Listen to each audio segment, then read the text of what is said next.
Alrighty guys, and welcome back to Star Wars Review.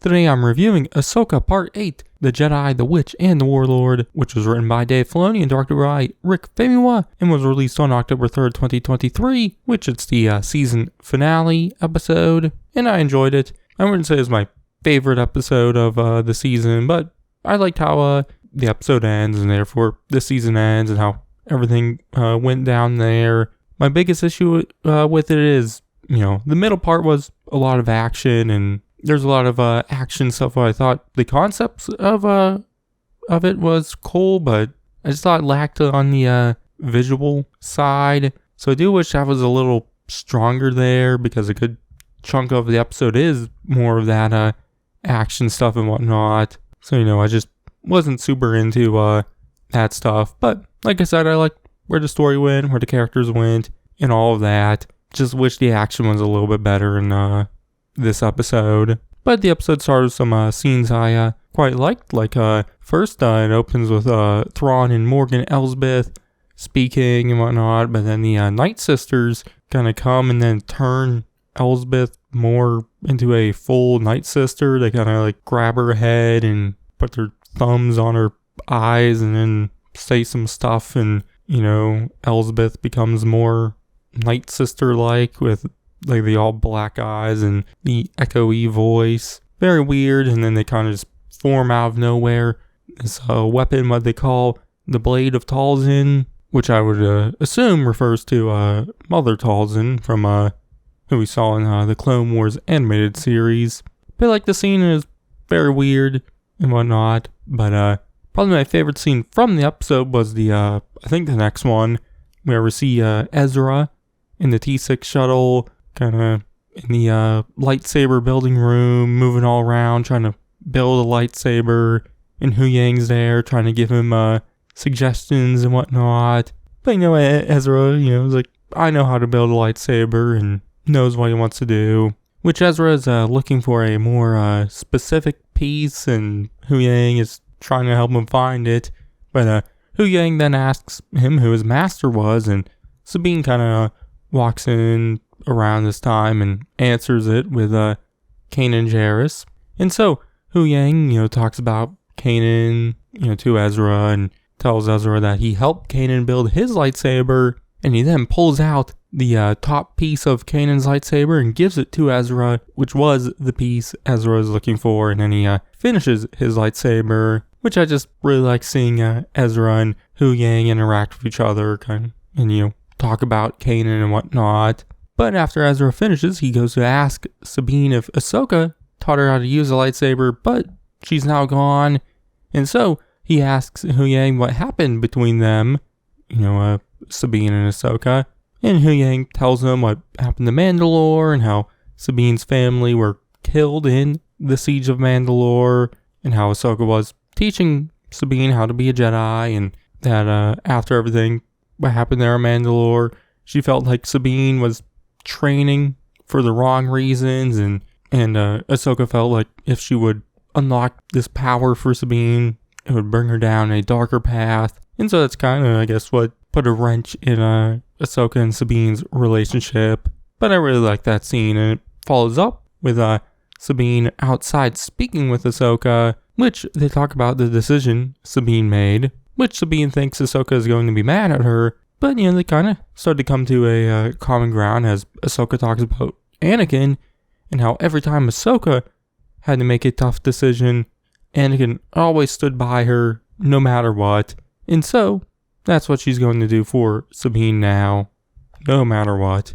Which Ahsoka then asks her if she's been keeping up with her training, which Sabine at first says, she tries, but then more confidently says that she does, and that she's gotten better with a lightsaber, which Ahsoka does say that being good with a lightsaber is not everything about being a Jedi, which she tells Sabine to open her mind and trust in the Force.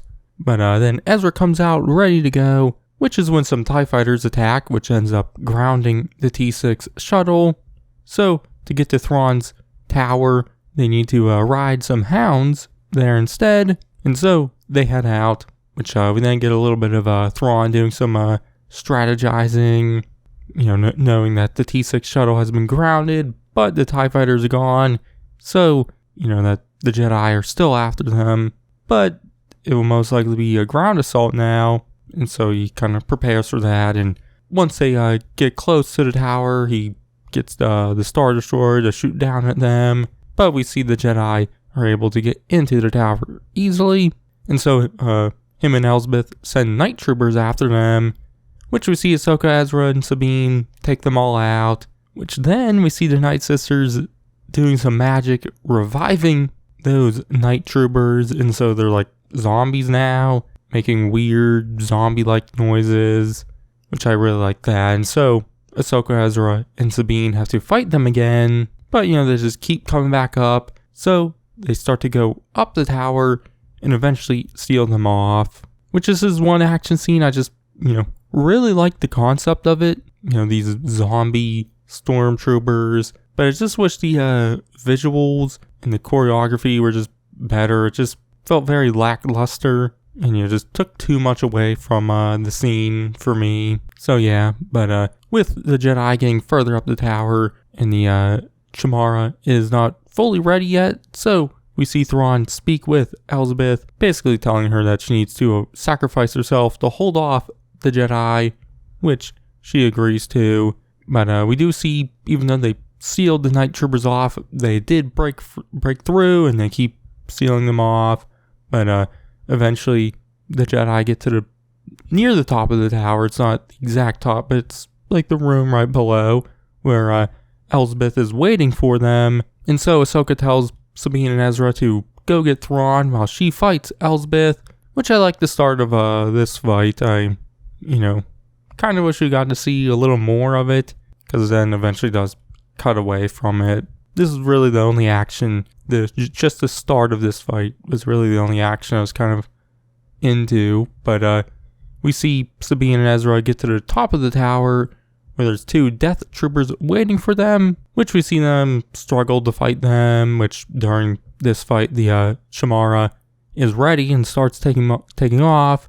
But we see Sabine start to get pinned by the death trooper she's fighting, and her lightsaber had fallen to the ground, and with no other option, she has to use the Force on it, and it works. She's able to use the Force and grab her lightsaber and take the death trooper out, and then help Ezra with the other one, which it is a bit convenient that she can now fully use the Force. But I do really like it, because I like the idea of the Force kind of working more with how much you believe in yourself and believe in the Force. And we see that Sabine is believing in herself a little more now.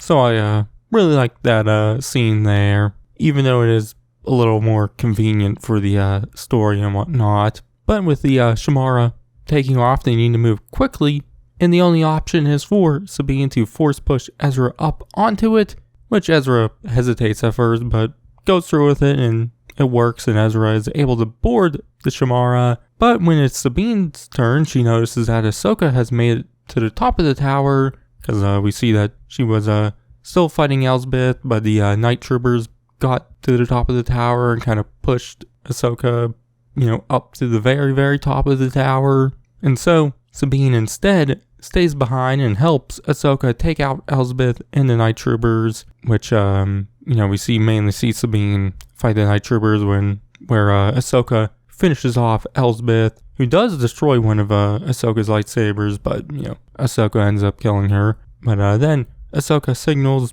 Huyang, I guess, who arrives in the fixed-up T6 shuttle, and they then chase after the Shamara, which we see Thrawn calm them up and gives a victory speech, which I quite enjoyed, which he tells Ahsoka that he's upset that they never met face-to-face and now most likely won't. But he then goes on about how he knew Anakin, and because of that, he was able to predict her every move, showing how similar her and Anakin are. And then he does tell her that with how similar they are, she'll most likely turn out the way he did. And so Peridea is the perfect place for her to be. But he finishes with how victory is his, and that long live the Empire. and then jumps to hyperspace, stranding Ahsoka, Sabine, and Hu Yang, which we kind of see them sit there and defeat for a second, but then head back down to the planet and meet back up with the Naughty, which in this moment we see Ahsoka notice Morai, which I think is the first time we've seen Morai in more fully in live action. Obviously, I think in The Mandalorian Season 2 in the episode Ahsoka appears in, or, is we can kind of see Morai, but it's not blatant. And I don't remember seeing Morai at all in any of the other episodes of the season. Maybe Morai did appear more cameo-like in one of the other episodes, I don't know. But then the episode ends with a montage, I guess. First we see Shin, I guess, uniting those raiders we saw in the last few episodes. And then one of my favorite parts of the episode, we see Baylan standing on a statue of the Mortis gods. He's like on the hand of the father, which is pointing towards a light on a mountain off in the distance, which we see, obviously the father and the son, but we do not see the daughter, so that's interesting. But we then see Thrawn and the Imperials getting to Dathomir, which I guess is where he's gonna call home base or whatever. But then we see Ezra and Baylan and Shin's ship arriving at the New Republic fleet, which just seems a little too cheesy, because, he exits the ship with the Night Trooper armor, helmet and all, still on. And so Hera and the New Republic soldiers are like, kind of on defense there. But Chopper knows it's Ezra and goes over to him, and Ezra places his hand on him and then takes his helmet off and reunites with Hera. I just felt it was a little too cheesy and a bit extra, so I do wish they did that scene a bit different. But Ezra is a bit extra, so it does fit him. But it then ends with Ahsoka and Sabine now at nighttime, and we see them speak about everything what happened, and Ahsoka says that they are where they need to be, and Ahsoka goes to walk away, but then Sabine stays, thinking she felt something, but then says it's nothing, just shadows in the starlight, which Ahsoka then walks up and feels the same thing, and stands there for a moment, and then also walks away, which then as they're walking way back to the camp, the camera zooms out, revealing the ghost of Anakin, and that's where the episode ends. So yeah, like I said, I liked the episode. Wasn't my favorite of the season, but there still was a lot I liked about it. Really, the worst parts were some of the action and just mainly some of the visuals and some of the action scenes just kind of fell a little flat for me. But and also that final scene of Ezra reuniting with Hera, I just wish that was done a little bit differently. Also, I do wish we got more of Baylan and Shin, because, I really liked them throughout the series so far. And, it is sad that there, is more to the story of those characters, mainly Baylan. And, I thought Ray Stevenson did such a great job with the character, and, obviously he passed away, so he's not going to be able to finish that story, so a little upset there, but that's obviously not the fault of anyone. But I still liked where everything went with all the characters and whatnot. I do like how Ahsoka and Sabine are now stranded there now on a pretty, so, kind of what happened was the goal of the season was to get Ezra home, and he did, but Thrawn also got home, and in return, Ahsoka and Sabine got stranded. But I'm excited to kind of see where everything goes with the Mortis gods and all that. So, yeah, but, I don't know. I liked the episode. There could have been a couple things different in it. I did have a couple issues with it, but, I enjoyed it more than I disliked it. So, and, what I enjoyed, I really enjoyed. So, yeah, but, my grade, I'm going to give it a B+. So, yeah, but, anyways, that will be it for this one and pretty much all my Ahsoka reviews. I'll be doing a full Season 1 review sometime soon. I don't know when, but in the meantime, check out my reviews on the first 7 episodes and all my other videos. So yeah, but I've been Star Wars Review, and I'll catch you guys in the next one.